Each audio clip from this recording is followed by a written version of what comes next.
Welcome to a new edition of the Famous Interviews with Joe Dimino. On this episode, we talk with author and pet loss grief coach Rachel Shirley.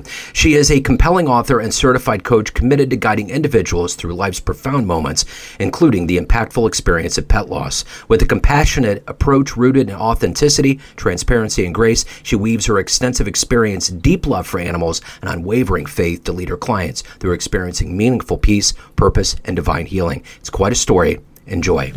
Well, cool. Well, it's great to meet you. I love your backstory, as an author and pet loss grief coach. I think it's very essential. It's something that's new to me, but I think that's one of the more tumultuous things that humans will go through in their lives is losing an animal.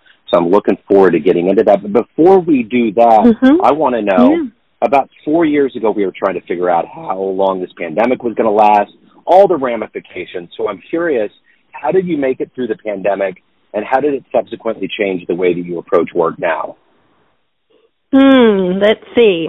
Joe, that is an excellent question because that's actually how I pivoted into the role that I'm serving in with pet loss. So before COVID hit, I was in the leadership industry and I loved it. But there was still this tug on my heart that I wanted to go deeper and serve in a different way. And so I'm a woman of faith, and so I had been praying about it for a while, asking God, where do you want me to serve? And I've been a certified coach since 2006, so it's just part of my DNA. And when COVID hit, I decided I will quit.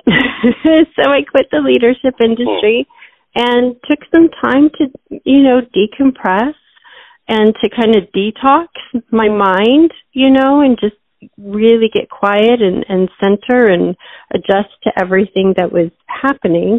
And my husband and I, we lived in Florida. We just moved to North Carolina less than 2 years ago. So we were in Florida when COVID hit. So our state was a little bit different, but still we were impacted greatly. And I just, my husband and I, we, our boxer dogs, they're our children. And my husband has a beautiful daughter in her 20s. But he and I don't have any human children. We just have our dogs. And so they're kind of part of our world in a big way. And my husband and I looked at each other and we thought, I wonder if there's coaching with pets. Let's just Google it.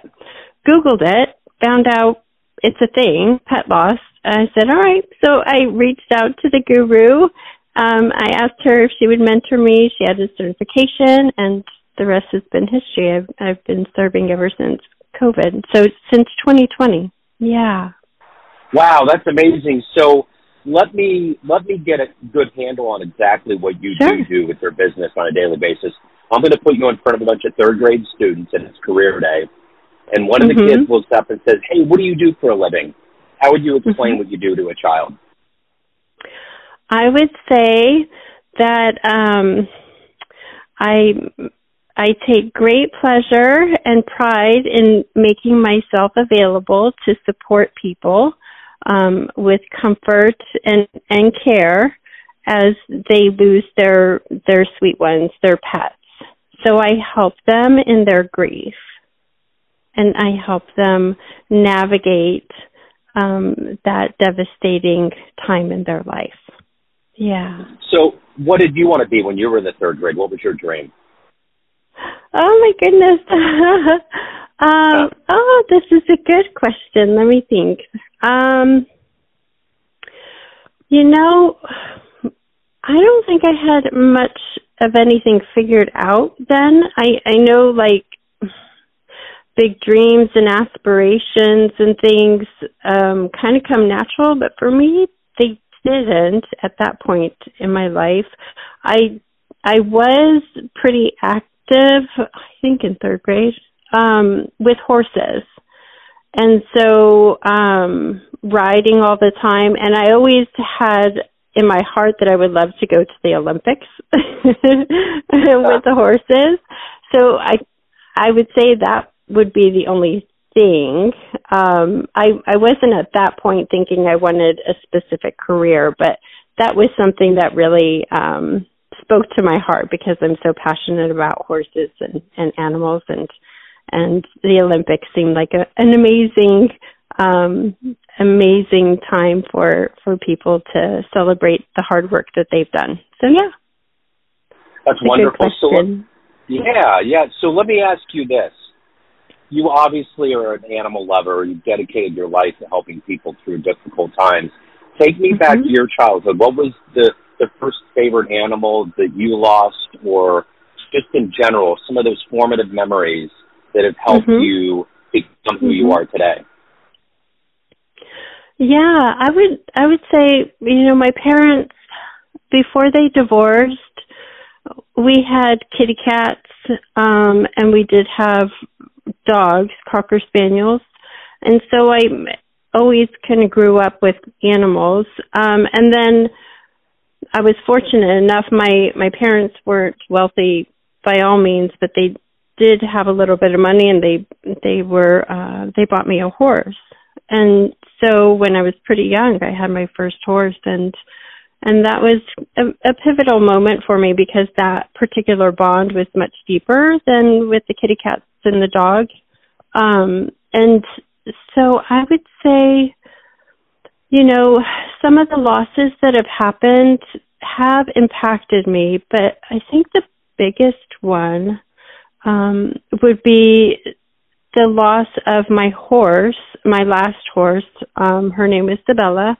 She was a Dutch warm blood imported from Holland.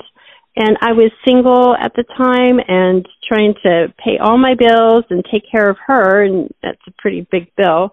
And I came to a point where I really needed to make the wise decision that I need to sell her and pay her forward so somebody else can enjoy her and kind of take that financial burden off of myself at that time. And it was a devastating time to have to make that decision. So that was like a death for me. I grieved so deeply when I had to make that decision, I chose to make that decision. And really what led me to make it was just having that heart posture of, you know what, she's going to be taken care of, and I know that I'll have horses again in my life. And so fast forward, I worked through that grief, and actually my mother, she's an addiction specialist, and she actually helped me in my grief. She gave me kind of this outline for a grief letter that really, really helped me. So when we fast forward to more recent times, about 6 months before COVID hit, our beloved boxer Winston passed suddenly. And that was really a devastating loss as well. And I would say that through childhood, there were some losses, but they hadn't impacted as much as kind of present time, simply because I think there's a deeper relationship that has been built over, the years. So yeah, I would say those are the main ones that really, really impacted me. So in your professional life, and more specifically now, who's been kind of a hero or an inspiration for you? Okay, this might sound funny. Again, I'm a woman of faith, but Mother Teresa, definitely. There are so many people. Like, I used to work for John Maxwell. I absolutely love him. Mark Cole. There are so many people. And then in pet loss, Colleen Ellis, she's the one that is the guru, and she was gracious to say, yes, I'll mentor you. Let's do it. So there's been a lot of people, but I would say, obviously, my Heavenly Father giving me the heart and the desire to serve in really, really hard times and to walk with people in their deepest pain. He's just equipped my heart to do that. And so Mother Teresa is just, I love her work, So yeah, I would say those have been influences for me. So let me ask you this. If you can meet anybody alive on the planet right now that you find inspirational, who would you love to meet and talk to for a little bit? Well, number one, you. And I say that. No, I say that because you're doing amazing work. And I just love your heart to serve and to have that spirit of curiosity and connection. I just love it. And all the people that you're impacting through your podcast. I love that. There are so many. Let me think. I don't know. I tell you what, thought of it. Okay. That's fine. No, that was a great answer, and thank you for the kind words. So let's do this. Let me ask you this. What you have to do is you really have to give a lot of yourself to help people through a very heavy process that we all go through in life.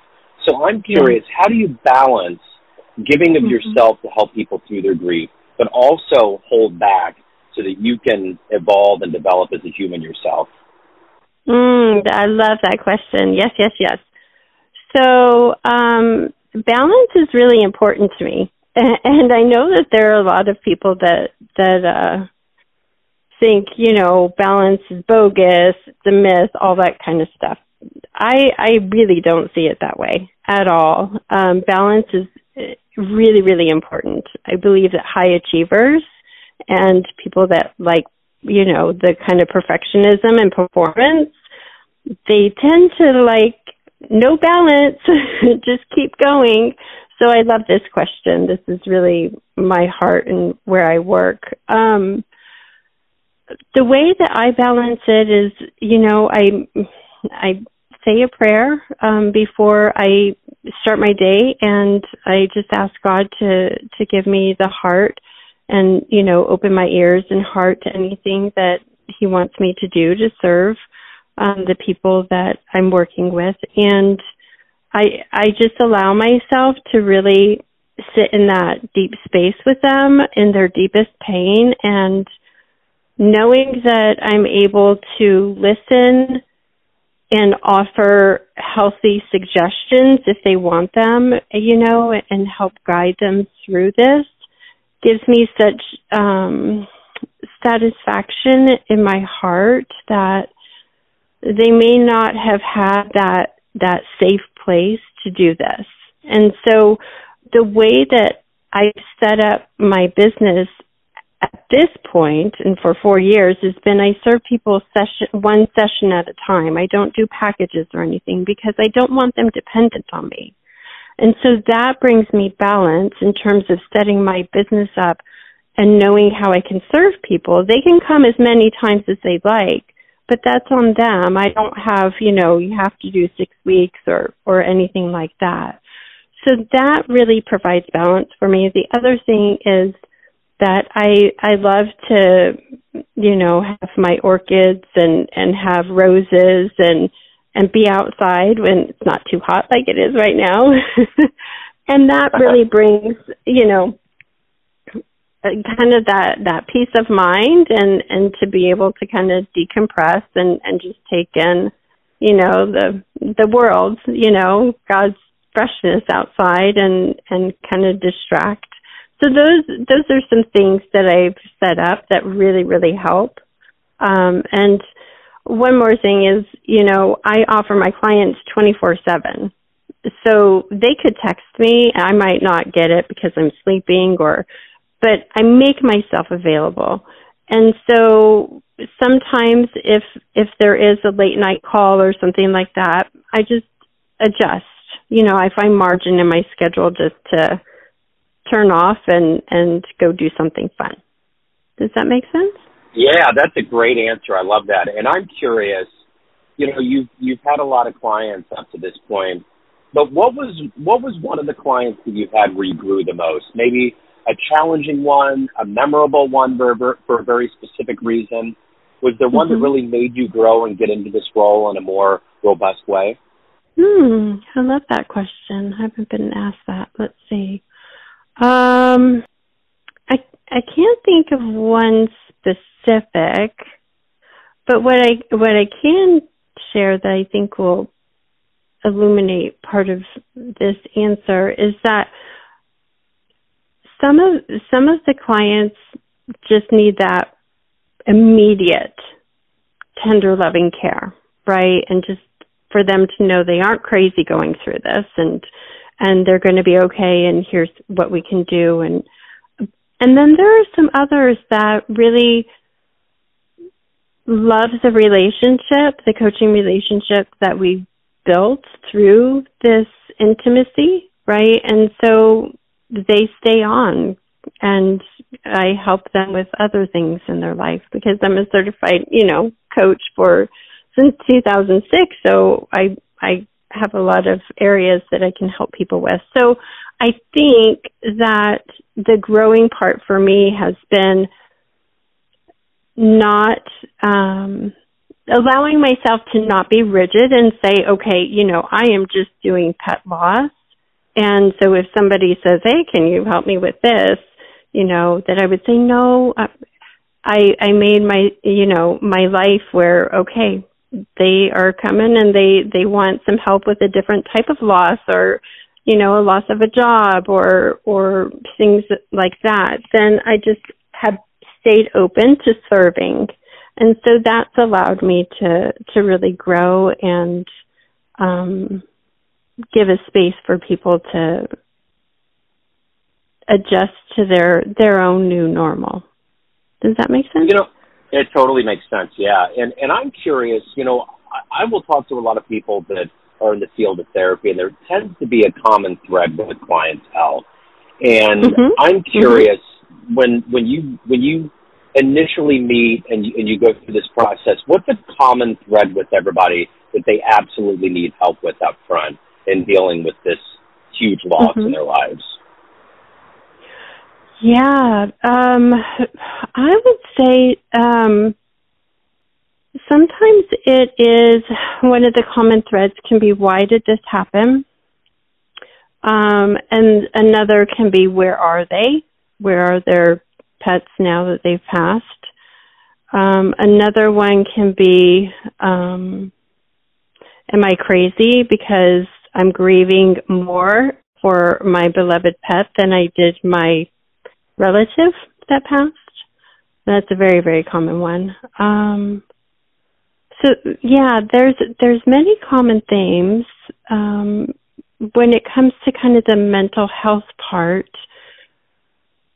I always have a soft place to hear, where they are, and if anyone ever needs therapy or counseling, I always refer out. And I have had clients that will see a therapist that have already been seeing a therapist, and then their beloved pet passes, and then they hire me as well for support.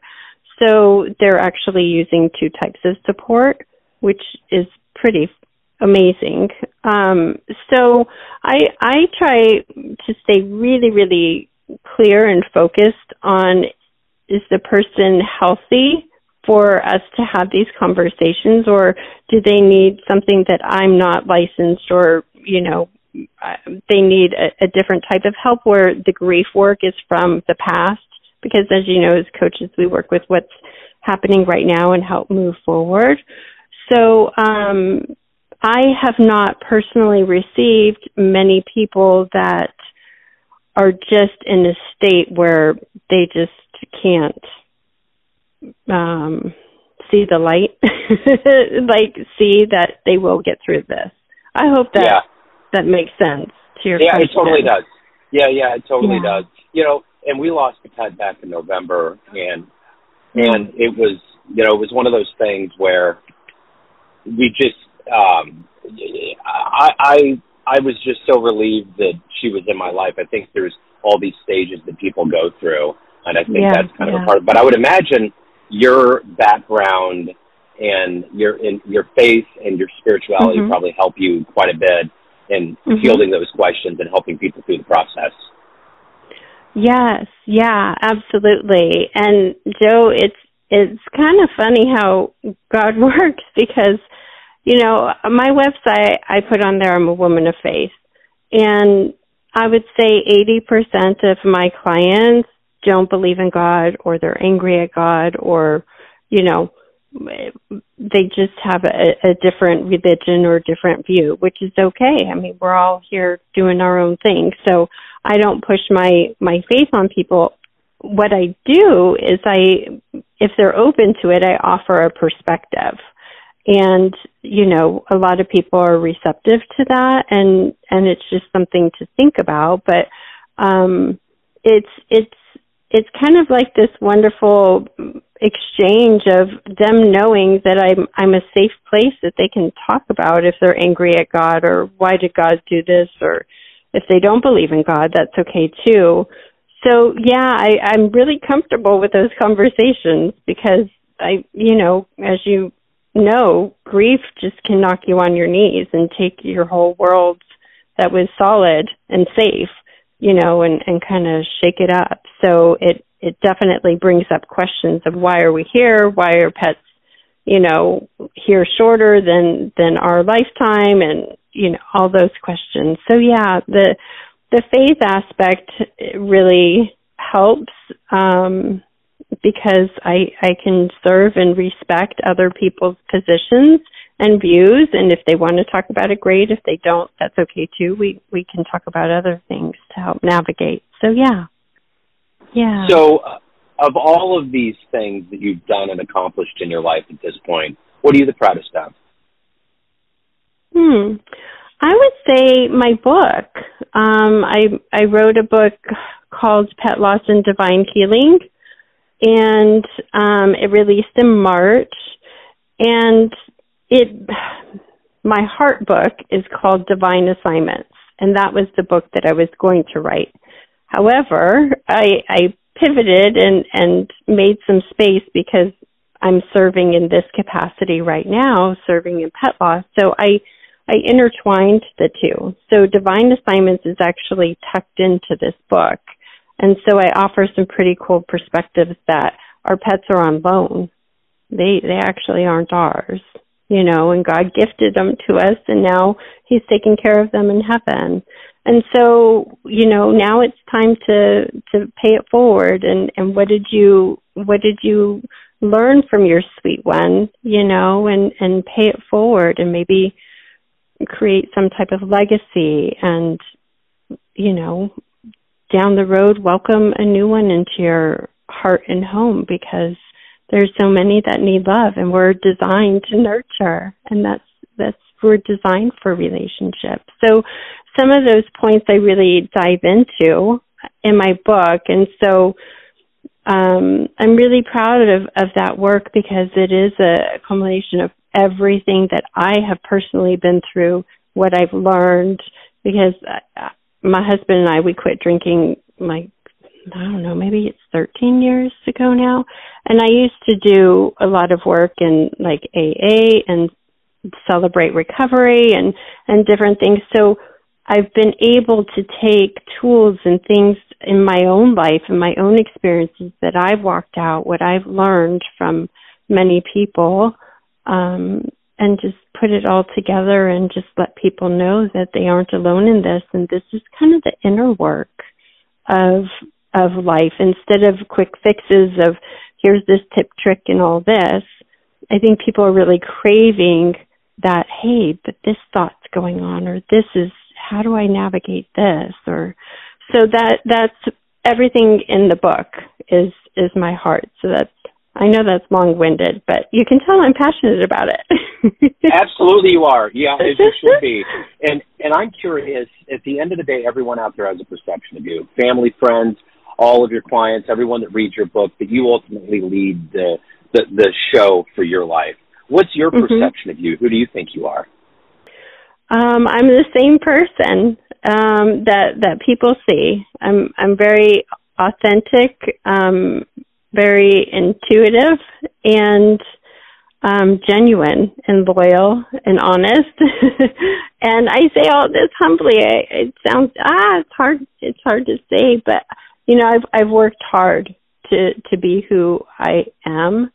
I've done the hard work. I've and I walk it out, and so it's just a part of my DNA to pay it forward and to roll up my sleeves and help others, get in the game, right? And so anybody that knows me or sees me would say, yep, she's the same all the time, So, yeah. And I'm grateful for that because I wasn't, when I was drinking, I was not that, It was a crutch for me. It was a social thing, right? And I would have wine, and then it just kind of developed into this dependency. And I wasn't able to be authentic, and I craved that.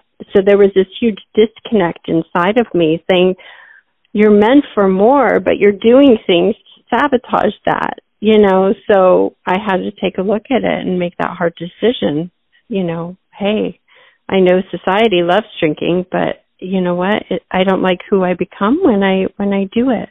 So yeah. I love that answer. So if anyone wants to pick up the book, they want to hire you, reach out, learn more about what you're doing, how can they do that? Yeah, so my website is rachel-shirley.com. That's my last name, so rachel-shirley.com. And then my book, they can get anywhere online, Amazon or anywhere. It's called Pet Loss and Divine Healing, a compassionate guide for navigating your devastating loss. So yeah, and anyone's welcome to connect with me, and even if it's a different type of loss or grief, I can help them or point them in the right direction to get the help they need. Wow, what wonderful work you're doing, Rachel. Thank you so much for your story. Thank you for your time, and keep healing the people. It's wonderful work.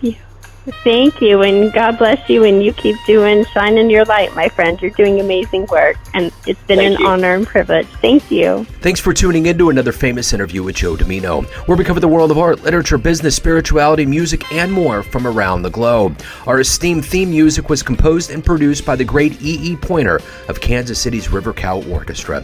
If you want to hear more interviews, visit the Famous Interviews with Joe Dimino channel on YouTube. You can also find us on Spotify and Apple Podcasts. Thanks again for listening, and until next time.